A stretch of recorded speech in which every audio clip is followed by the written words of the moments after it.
जय माता दी दोस्तों, तपोभूमि क्लासेस पर मैं अवधेश भदौरिया आप सभी का स्वागत करता हूं। एमपी पुलिस कांस्टेबल एग्जाम 31 जनवरी की पहली शिफ्ट और 30 जनवरी की दूसरी शिफ्ट, यानी कि कल की दूसरी शिफ्ट और आज की पहली शिफ्ट के जो जीएस और साइंस के क्वेश्चन हैं उनको लेकर दोस्तों मैं आ गया हूं।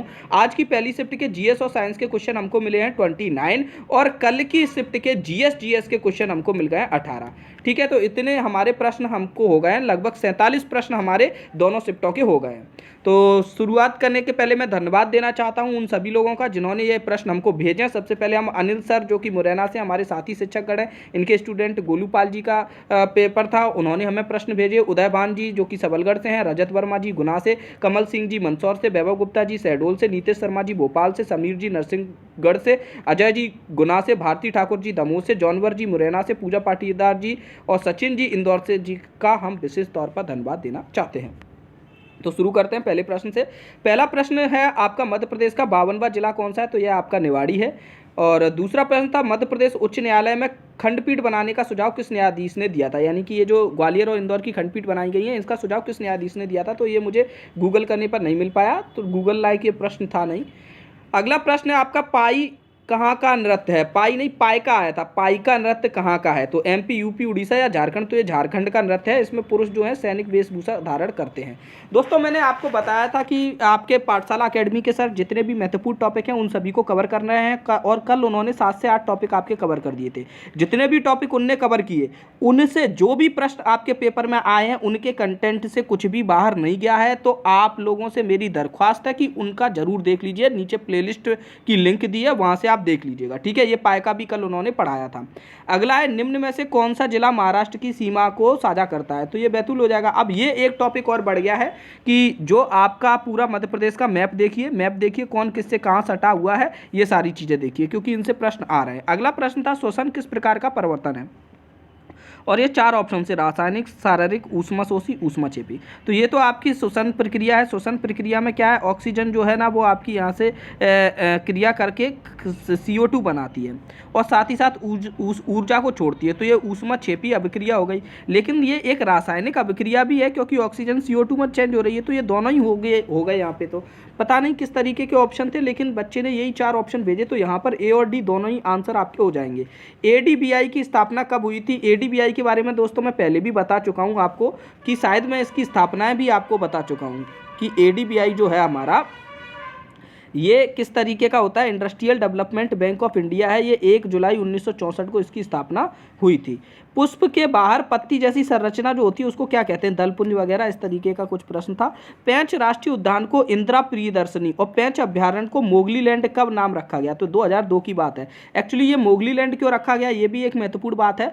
आपको बहुत ही फेमस एक बुक है रुडयार्ड किपलिंग की, द जंगल बुक। ये जो जंगल बुक है ये उन्होंने यहाँ पेंच के ही अभ्यारण्य में लिखी थी, इसी को टारगेट लेके यहीं पर। तो वहाँ पर जो मेन कैरेक्टर था मोगली, इसलिए इसको मोगली लैंड भी बोल दिया गया पेंच अभ्यारण्य को। विंटर ओलंपिक 2022 का मोटो पूछा गया था, ध्येय वाक्य पूछा गया था, together for a shared future, एक साझा भविष्य के लिए एक साथ, ये आपका मोटो था। अब देखो एक चीज़ और समझ लीजिए, अभी तक आपके ग्रीष्मकालीन जो थे आपके ओलंपिक, उनको लेकर आपके प्रश्न आए थे। अब देखो विंटर ओलंपिक का मोटो पूछा है, तो इससे रिलेटेड क्वेश्चन भी आएंगे क्योंकि भारत का यहाँ पर प्रदर्शन काफ़ी अच्छा रहा। तो जो भी महत्वपूर्ण खिलाड़ी हैं उन सबको आप लोग लिख लीजिएगा, याद कर लीजिएगा। अगला प्रश्न है, नरेंद्र मेनन का किस खेल से संबंध है? तो क्रिकेट से संबंध है। ये एम्पायर भी रहे, क्रिकेटर भी रहे। अगला क्वेश्चन वेंचर लोन से रिलेटेड था। अब मैं आपको बता दूं, ये वेंचर लोन और वेंचर कैपिटल ये 2 चीज़ें होती हैं। जब आप कोई स्टार्टअप खोल रहे होते हो और आपको पैसे की ज़रूरत होती है, तो आप किसी बड़े आदमी के पास जाते हो और उससे पैसा लेते हो, तो वो जो पैसा देता है उसके बदले में आपकी कंपनी में कुछ हिस्सेदारी यानी कि शेयर ले लेता है, तो उसको हम कहते हैं वेंचर कैपिटल। इसकी जगह अगर आप किसी से उधार लेते हो और आप मतलब आप किसी बैंक के पास ही गए या किसी और के पास गए, उनने कहा कि हमको धंधा चालू करना है, स्टार्टअप करना है और हमको उधार चाहिए, और हम धीमे धीमे इतनी % से आपको वापस करते रहेंगे। बैंक भी कभी कभी इस तरीके का लोन दे देती हैं, आपको एक अमाउंट दे देती हैं, आप जितना उसमें से निकालते जाओगे उतने पे ब्याज लगता जाएगा, तो उसको वेंचर डेप्ट कहते हैं। ठीक है, तो उसी से रिलेटेड कोई क्वेश्चन था, इकोनॉमिक जो टर्म्स आ रही हैं उनसे रिलेटेड क्वेश्चन था ये।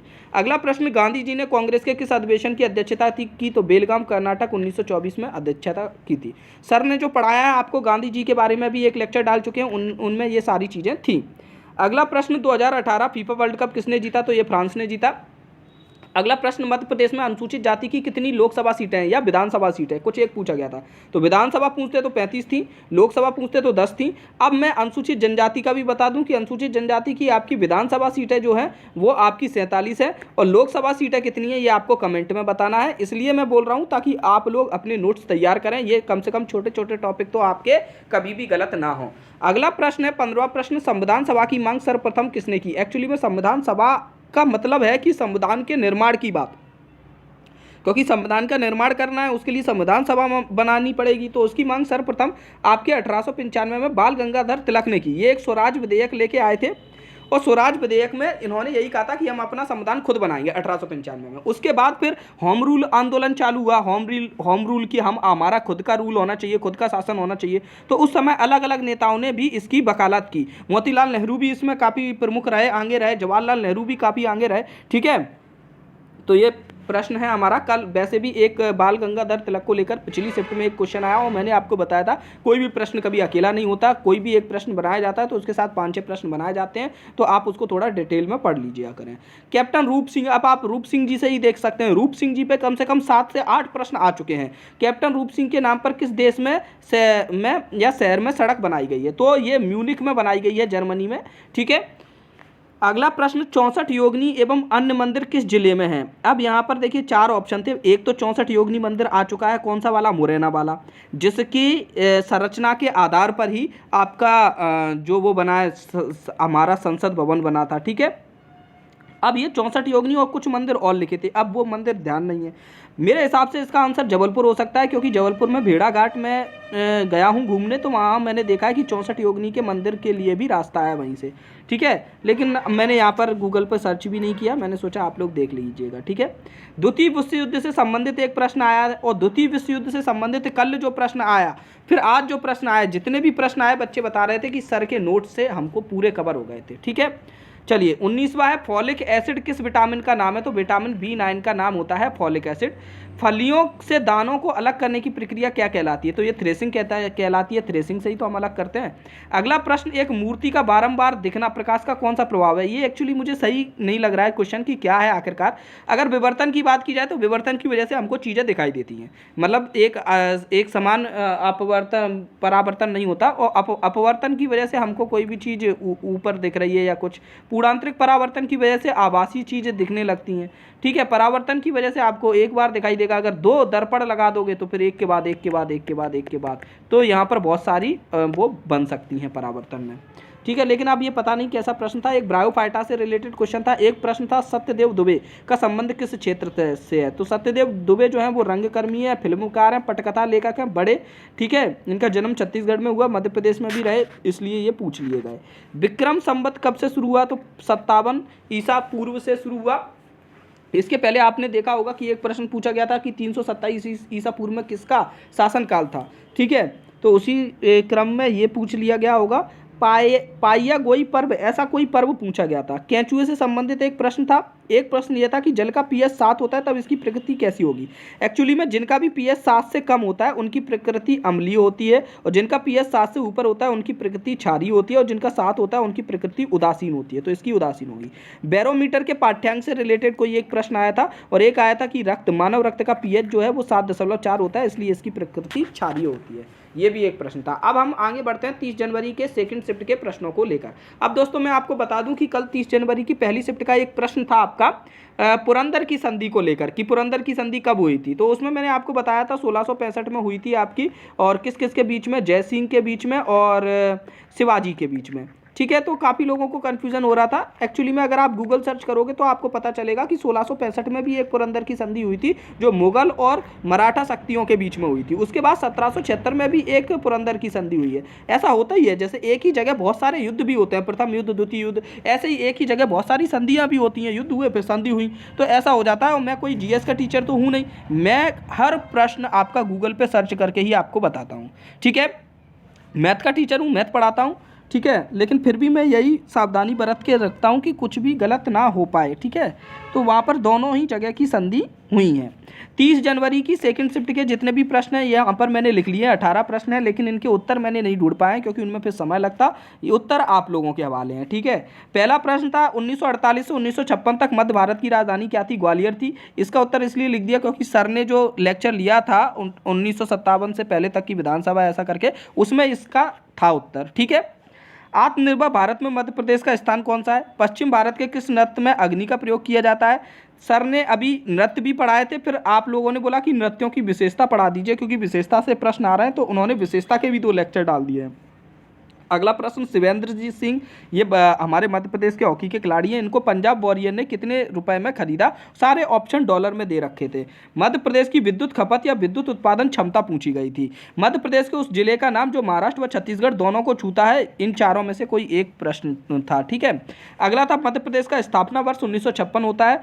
एक मूर्ति से संबंधित प्रश्न था कि काले पत्थर की बराह मूर्ति कहाँ से रिलेटेड है, कुछ ऐसा प्रश्न था।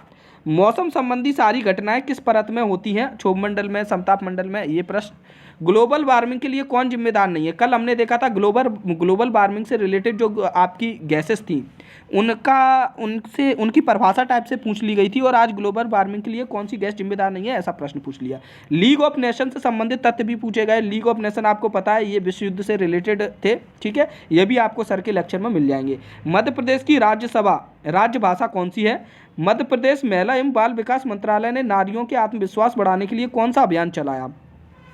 एक प्रश्न संगीत घराने से संबंधित था। एक था भारत सर्वाधिक आयात किस देश से करता है? अगर हथियारों की बात की जाए तो रूस से करता है, और वैसे अगर देखा जाए भारत सर्वाधिक आयात तो आप लोग सर्च करिएगा। ठीक है, डबल फॉल्ट किससे संबंधित है? कौन से खेल से संबंधित है? ये 4 ऑप्शन भी हमको यहाँ पर इस प्रश्न के मिल गए हैं। अगला प्रश्न था महात्मा गांधी जी के अहिंसा के विचार से पूर्णतः सहमत नहीं थे, जिनका मानना था अहिंसा अकेले से स्वतंत्रता प्राप्त नहीं की जा सकती।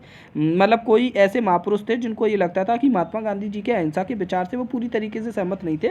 उनको ये लगता था अहिंसा अकेले से स्वतंत्रता प्राप्ति नहीं की जा सकती। कौन थे? भगत सिंह थे, सुभाष चंद्र बोस थे, या जवाहरलाल नेहरू थे? तो जवाहरलाल नेहरू तो होंगे नहीं, ये तो उनके प्योर शिष्य थे। ठीक है, और सुभाष चंद्र बोस हो सकते हैं क्योंकि सुभाष चंद्र बोस ने फिर आज़ाद हिंद फौज का गठन किया था जब कांग्रेस से इनको निकाल दिया गया था। तो उन्होंने वो गठन किया था, ये हो सकते हैं। और भगत सिंह जब थे उस समय केवल भगत सिंह ही स्वतंत्रता की मांग करते थे और कांग्रेस तो स्वतंत्रता की मांग किया नहीं करती थी, तो वो इस तरीके की बात कहेंगे नहीं।